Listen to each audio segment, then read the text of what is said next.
ముందుగా ఎంఎస్ టీవీకి స్వాగతం. రెండు తెలుగు రాష్ట్రాల ప్రజలకు నమస్కారాలు.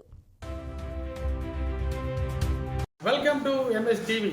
ఈరోజు చేగరిచర్ల ఎల్పీ యూపీ స్కూల్కి వచ్చాము. ఇక్కడ హెచ్ఎం గారైనటువంటి శ్రీనివాసరావు గారితో కొన్ని విషయాల స్కూల్ గురించి తెలుసుకుందాం. నమస్తే. నమస్తే సార్. చెప్పండి సార్, మీ ఎల్పీ యూపీ స్కూల్ గురించి కొన్ని విషయాలు క్లుప్తంగా చెప్పండి. అందరికీ మన ఎంఎస్ టీవీ వారికి నమస్కారం అండి. మరి మా పాఠశాల ఎల్పీ యూపీఎస్ చేగరిచర్ల పినపాక మండలం భద్రాద్రి కొత్తగూడెం. నేను ఈ పాఠశాలకి హెచ్ఎంగా ఉన్నాను. నా పేరు శ్రీనివాసరావు. మా పాఠశాల విషయానికి వస్తే మా పాఠశాలలో 56 మంది విద్యార్థులు ఉన్నారు. సఫిషియెంట్ స్టాఫ్ అంటే మాకు 6 స్టాఫ్ ఉన్నారు. సుశిక్షితులైన వెల్ ట్రైన్డ్ స్టాఫ్ ఉన్నారు. మరి వారు రెగ్యులర్గా మరి పిల్లలకి విద్యా బోధన చేస్తూ ఉంటారు.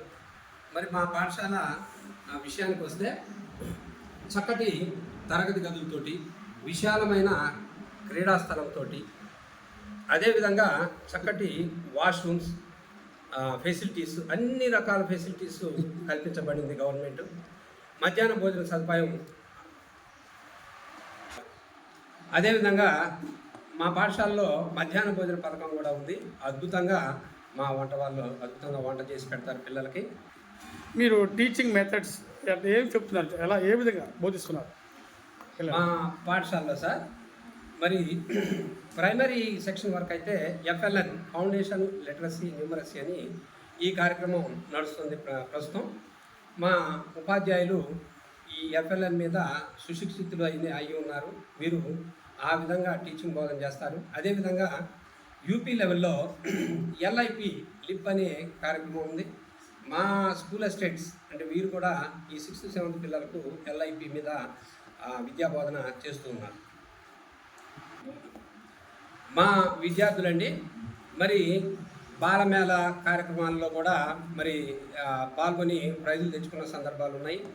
మా ఉపాధ్యాయులు రెగ్యులర్గా రావటం, విద్యా బోధన చేయటం వల్ల మా విద్యార్థులు ఈ ప్రైమరీ తరగతుల్లో కానీ యూపీ తరగతుల్లో కానీ చక్కటి మెలకువలు నేర్చుకుంటున్నారు.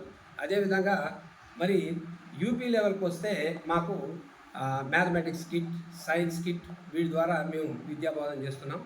ప్రైమరీకి వస్తే అద్భుతమైన టీఎల్ఎం ఉంది మా దగ్గర. ఆ టీఎల్ఎం ద్వారా దాన్ని ఉపయోగిస్తూ మా ఉపాధ్యాయులు మరి బోధన చేస్తున్నారు. మరి ఈ విధమైన విద్యా బోధన ఓన్లీ మరి మన ప్రభుత్వ పాఠశాలలోనే సాధ్యమవుతుందని నా అభిప్రాయం. చెప్పండి సార్, మీరు చదువుతో పాటు క్రీడలు కూడా ఏమైనా ప్రోత్సహిస్తున్నారా? తప్పకుండా సార్. మా విద్యార్థులు మరి సాయంత్రం వేళల్లో అంటే 3:30 తర్వాత మా తరగతులు అయిపోయిన తర్వాత మరి వీక్ డేస్లో 3 days మాత్రం మేము పిల్లల చేత చక్కటి ఆటలాడిస్తాం. మా క్రీడా స్థలం చాలా అత్యద్భుతమైంది. చాలా విశాలమైన క్రీడా ప్రాంగణం ఉంది. మరి విద్యార్థుల చేత మరి కబడ్డీ, ఖోఖో, అవే కాకుండా షటిల్, బ్యాడ్మింటన్, వాలీబాల్, మరి క్రికెట్, మరి గర్ల్స్కి సపరేట్గా స్కిప్పింగ్ అలాంటి ఆటలు మేము రెగ్యులర్గా ఆడిస్తూ ఉంటాం సార్. Okay sir. మరి మధ్యాహ్న భోజనం కానీ మామూలు భోజనం ఏర్పాట్లు ఎలా ఉంది? పిల్లలకి మెనూ ఎలా ఉంది? మెనూ ప్రభుత్వ నిబంధనల ప్రకారం మెనూ ఉంటుంది సార్. వారంలో 3 రోజులు ఎగ్ ప్రొవైడ్ చేస్తాం. ఆ మెనూ ప్రకారమే మేము లంచ్ ప్రొవైడ్ చేస్తాం. మేము చెప్పండి సార్, విద్యార్థుల తల్లిదండ్రులకు, ఈ గ్రామ ప్రజలకు, పెద్దలకు మీరు ఏమని విన్నవిస్తున్నారు? మరి విద్యార్థుల తల్లిదండ్రులకు నేను చేసే మనం ఏంటంటే, ప్రభుత్వం ఇంత చక్కటి పథకాలని మరి అందిస్తుంది. చక్కటి ఉపాధ్యాయులు ఉన్నారు, తరగతి గదులు ఉన్నాయి, విశాలమైన క్రీడా ప్రాంగణం ఉంది. మరి ఇటువంటి చక్కటి ఇన్ఫ్రాస్ట్రక్చర్ ఉన్న పాఠశాలను విడిచిపెట్టి మీరు ప్రైవేటు బళ్ళ వైపు పరిగెత్తడం భావ్యం కాదు. మీరు మీ దగ్గరలో ఉన్న ప్రభుత్వ పాఠశాలను ఉపయోగించుకొని మీ విద్యార్థుల ఉన్నతికి పాటుపడండి. అదేవిధంగా వారికి ఇన్వెస్ట్ చేసే ప్రైవేట్ స్కూల్ ఫీజులు లాంటివి ఏమన్నా ఉంటే మీరు ఇతరత్రా పనులకి ఉపయోగించుకోండి. మా ప్రభుత్వ పాఠశాలని నమ్మి మేము చేసే ఈ కృషికి మరి తోడ్పాటు అందించవలసిందిగా తల్లిదండ్రులకి విజ్ఞప్తి చేస్తున్నాను. Thank you sir, thank you very much. Thank you. ఇప్పటి వరకు మన ఎంపీయూపీ స్కూల్ మరి చేజర్ల మరి ఉపాధ్యాయులు చాలా చక్కగా మాట్లాడారు. మరి గవర్నమెంట్ స్కూల్కి పంపించండి, విద్యని బ్రతికించండి అని మాట చెబుతున్నారు. చాలా thank you sir, thank you very much MS TV. Thank you sir.